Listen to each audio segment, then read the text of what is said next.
tema de hoje, gente, ou a conversa de hoje é sobre rap nas igrejas. E eu recebo um rapper, Pedro Vux, para falar comigo. Ele está na Rádio Super todas as manhãs, no programa Balaio, junto lá com o Alex, com o Farofa, com a moçada toda.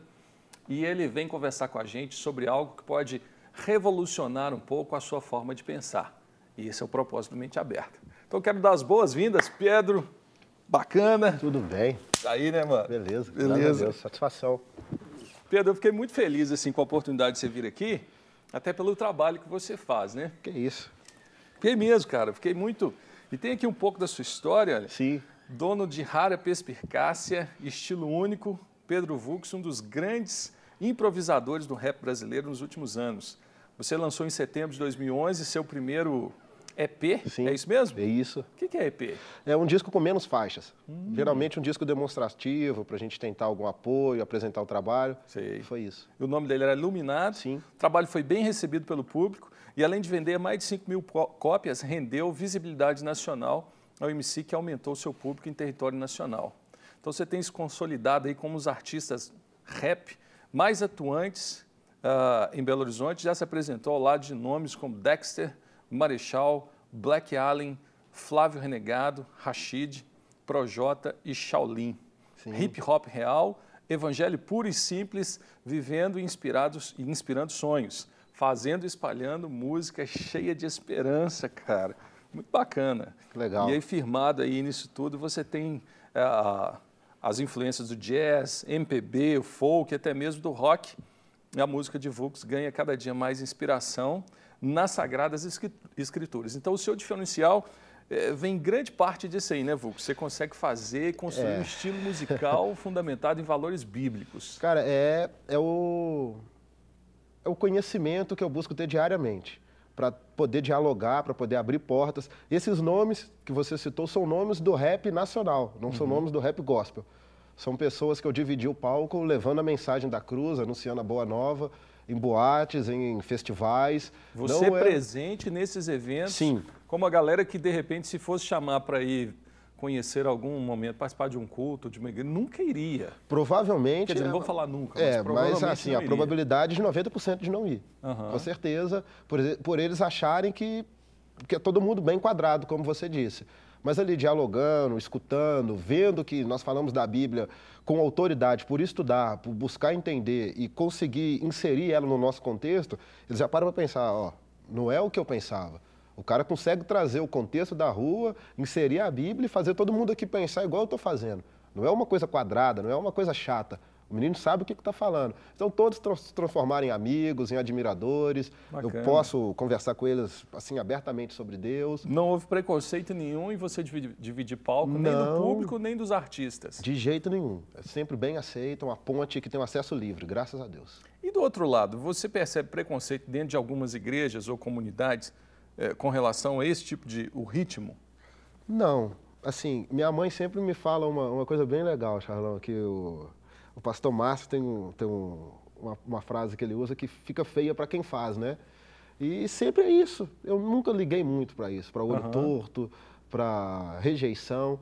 Eu sei do chamado que Deus me deu e se a porta da igreja se abriu para mim, o que eu faço é me capacitar da forma que eu posso, buscando, orando, me capacitando na questão do rap, porque o rap tem muita técnica, nós não cantamos, mas precisamos ter muito fôlego, presença de palco, e eu sempre, graças a Deus, a graça dele mesmo, eu tenho sido bem recebido por onde eu passo.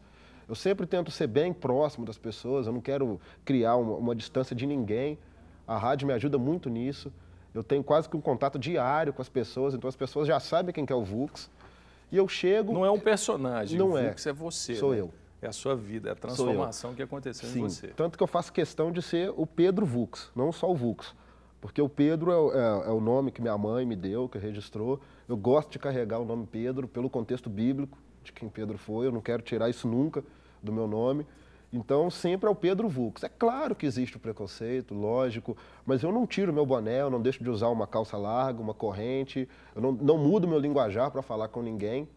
Eu oro para que isso tudo caia na medida da vontade de Deus. Que eu não me constrange, nem quem tem o preconceito se constrange, mas que a gente se encontre em amor e isso se transforme que maravilha, cara. em algo bom para todo mundo. Maravilha. Você teve uma experiência assim, de transformação com Jesus com qual idade? Olha, Charles, minha mãe me levou para a igreja muito cedo. Eu não me recordo da idade certa, mas eu me recordo de ir em Peniel muito novo. Eu devia ter ali cerca de 5, 6 anos. Eu era muito novinho e eu ia, frequentava a escola dominical, mas só ia. Minha mãe sabia que eu precisava conhecer aquilo. E eu dei uma desviada grande, enorme, feia, chata, constrangedora, onde o meu talento estava indo por água abaixo, onde todos os meus sonhos estavam indo por água abaixo. E nesse meio tempo eu conheci o rap. E por incrível que pareça, Deus usou o rap para me mostrar que eu não precisava viver mais a vida que eu vivia. Eu sempre quis ser um dos melhores improvisadores do Brasil. Eu tinha isso comigo. Não no projeto que você tinha, uma visão clara que você tinha para sua vida. Eu quis isso. Eu vi um filme secular de um rapper que chama Eminem. Sei. É aquele filme de batalha, de freestyle. O primeiro rapper branco a fazer o maior sucesso na história do rap. Faz muito sucesso. E eu vi aquele filme, os caras batalhando, eu falei, meu Deus, é isso que eu quero para mim. Eu sempre fui um cara, eu tive uma vivência em torcida organizada e eu sempre, eu passei a lidar muito com a violência. Isso estava fazendo parte de mim de alguma forma. E eu queria me expressar de alguma forma que não fosse física. E eu me encontrei no momento nas batalhas de freestyle, que foi aonde o Brasil me conheceu pelo YouTube. Os nossos vídeos hoje têm mais de 1 milhão de visualização dessas batalhas, onde é um xingando o outro. Só que a diferença disso tudo foi que Deus me mostrou que eu não precisava ser igual todo mundo era. Foi quando Deus realmente me chamou para caminhar com Ele. Eu lembro dele me falando, ó, você não pode estar bêbado, você não pode estar drogado para fazer o que você quer fazer, do jeito que você quer fazer. Foi aí que eu deixei tudo para trás e procurei uma igreja para receber um acompanhamento, porque eu precisava receber um alimento melhor do que eu estava tendo. Na bebida, nas drogas, nas noitadas, eu precisava de algo sólido, de algo eterno. Aqui eu tenho inspiração para fazer 500 CDs, 1 milhão de improvisos. Lá, se eu for ficar falando de droga o tempo inteiro, eu me esbarro em alguma coisa, alguma hora. Com certeza eu vou ser repetitivo. Aqui eu posso falar de Gênesis ao Apocalipse, eu posso ficar uns 10 anos falando de Gênesis, mais 10 falando de João, e eu sempre tenho assunto. Então Deus me resgatou através do freestyle. Você quer ser o melhor? Então beleza. Se entrega, busca, estuda, larga tudo e deixa eu te usar. Eu costumo falar que eu só deixei Deus fazer comigo o que Ele teve vontade. Que bacana. E eu comecei a estudar muito, Charles. Minha mãe me aplicava muita literatura desde pequeno e eu comecei a fazer questão disso. Que é uma imagem errada que as pessoas têm do rapper, né, cara? Sim. De que a pessoa largada, que não deu nada, que ele fica improvisando ali só o que vem na cabeça, que não tem técnica. A minha opinião particular sobre isso é até interessante, porque... Interessante assim, né? Eu mesmo me promovo, né? Não, vale a pena, tá valendo. Mas é o seguinte, eu acredito, eu particularmente... Percebo que as músicas de rapper são mais inteligentes que algumas músicas que a gente canta aí, cara. Sim. Porque você cantar 3 estrofes, repetir um coro 7 vezes... Quero te louvar, quero te adorar. Né? Nada contra, não. Eu acho que cada um Deus tem fala, o seu, mas... Sim. Mas eu percebo o rap assim, na inteligência, na argumentação, na conjunção verbal. No protesto. Cara, em construir uma frase, em construir uma oração, em construir tudo aquilo, até com português, e vai um em cima da outra, e geralmente não tem nem refrão, o negócio começa e vai, direta, tal, direto. Início, meio e fim. Né? E eu devo muito a isso, Charles, quando eu cheguei na igreja, isso em 2005, eu devo muito a isso ao meu primeiro pastor e meu discipulador até hoje, que acreditou em mim, e logo no início ele já me aplicou uma literatura que faz a diferença total na minha vida. Eu ali com 16, 17 anos, eu já estudava Calvino, John Piper, John Stott, C.S. Lewis. Então eu venho dessa escola. Eu ainda estudo muito essa rapaziada. Como é que seria um improviso aí de Calvino lá das Institutas, ou falando vamos falar assim, de Agostinho. Não vamos entrar no mérito, mas Calvino tem uma definição que somos alcançados pela graça e fora dela não há, ou seja, o homem não consegue se atrair a Deus. Sim. Se Deus não atraí-lo a si mesmo por sua graça, e não tem mérito nenhum que o homem faça. A direção para ele é inferno, ele tá total, é depravação total, sim. né? Separado total do homem. Como é que seria assim um improviso? Um improviso, né? A capela. É pela graça dele e nada mais. É só por ele, pois por mim sozinho eu não sou capaz. Se dependesse de mim, com certeza seria mais um que depreda e destrói a natureza, mas eu fui chamado e eu não pude correr. Isso depende só dele, não depende de você. O que você ia escolher se tivesse oportunidade? 1 milhão ou simplesmente viver a liberdade? Eu, se dependesse de mim, sinceramente, escolheria o dinheiro para viver mais contente, mas eu morri, ele que vive, então eu escolhi ser livre. Entendeu? Ele que vive, não sou eu. Uau!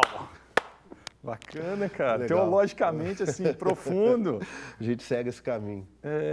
Faço questão, eu acredito muito no texto, no diálogo, nas cartas. Sim. Então eu pretendo ser mais do que um MC. Eu quero ser alguém relevante na vida das pessoas. É um formador de opinião. Se Deus quiser. Ainda tenho 25 anos, eu quero estudar muito ainda. Não, mas você está no caminho. Eu acredito, assim, no sucesso a cada dia e eu acredito que esse trabalho que você tem feito aqui tem proporcionado que geralmente mentes se abram. Amém. E as pessoas começam a perceber, poxa, isso aí, quem sabe a minha comunidade não pode adorar a Deus dessa forma. É um sonho e em nome de Jesus nós vamos ver se realizando. Vamos, cara, vamos sim.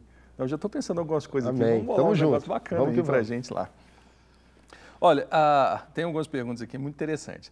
Nas igrejas, o que atrai mais as pessoas? O freestyling ou a pessoa do rapper? Se tem diferença sobre isso? Tem. Eu tenho tentado levar os dois. Mas quando eu não consigo levar meu CD... O freestyle é a competição. Não é a competição, é o jogo. É o improviso, né? Uhum. Dentro da igreja nós ainda não temos a competição em si. Uhum. E eu venho tentado criar vamos dizer, essa cena, mas ainda não existem MCs, pelo menos no meu ciclo de amizade, que conseguem debater. Por exemplo, se você desse esse tema, não conseguiriam dialogar entre eles, rimando a partir disso, né? Então a gente ainda é muito superficial. A gente ainda rima muito de Jesus, com cruz, com luz. A gente ainda gosta muito de falar ainda do que viveu do lado de fora. A gente não consegue transferir a Bíblia para a nossa realidade. Então é uma cena que precisa crescer, precisa ser criada. Existem improvisadores, sim, mas ainda não existem como existem MCs seculares que batalham falando sobre qualquer assunto, que vão em programas globais ou de qualquer outro lugar para fazer o rap. Dentro da igreja nós ainda não temos essa cena. O freestyle chama a atenção por ser, às vezes, ele pode ser engraçado, ele pode ser teológico, ele pode ser protestante, ele pode ser amenizante, ele pode ser uma declaração, ele pode ser o que precisar que seja. Então, às vezes uma igreja mais tradicional, se eu chegar com o meu CD, com as minhas letras, com as minhas batidas, eles não vão me aceitar tanto quanto que eu chegar com o improviso e eles me derem um tema e eu criar aquilo na realidade deles. Entendi. Então, às vezes, eu sou chamado unicamente para fazer freestyle. Entendi. Porque eu recebo temas da comunidade e faço com aquilo. Uhum. Quando é uma igreja em células, realmente o tema vem disso. Quando é uma igreja mais missionária, o tema é esse. Agora, quando eu sou chamado para fazer o meu show, é o repertório de apresentação. Entendi, aí você coloca isso. Eu faço isso também. Agora, você percebe se existe uma diferença e se é mais difícil você construir uma música gospel do que a música secular? E se a música secular, ela te dá mais liberdade, porque você pode falar de drogas, violência, sim, uma quantidade de coisas, e do outro lado da música gospel você tem alguns critérios e você tem algumas barreiras. Agora, parece que a qualidade musical da música gospel também tem crescido muito. Tem. E há uma exigência, você percebe que há uma exigência maior do que fora ou não? Acho que hoje, sim. O Maurício Soares da Sony esteve na rádio essa semana e ele disse justamente isso. O nosso meio está recebendo uma dose poética muito grande. Está recebendo uma dose de criatividade muito grande. Está sendo renovado.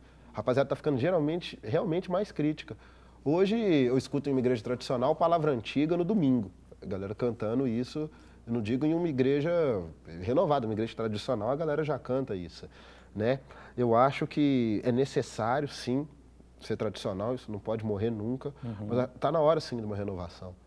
Está na hora disso acontecer, e é difícil isso acontecer, porque geralmente as melhores referências estão do lado de fora.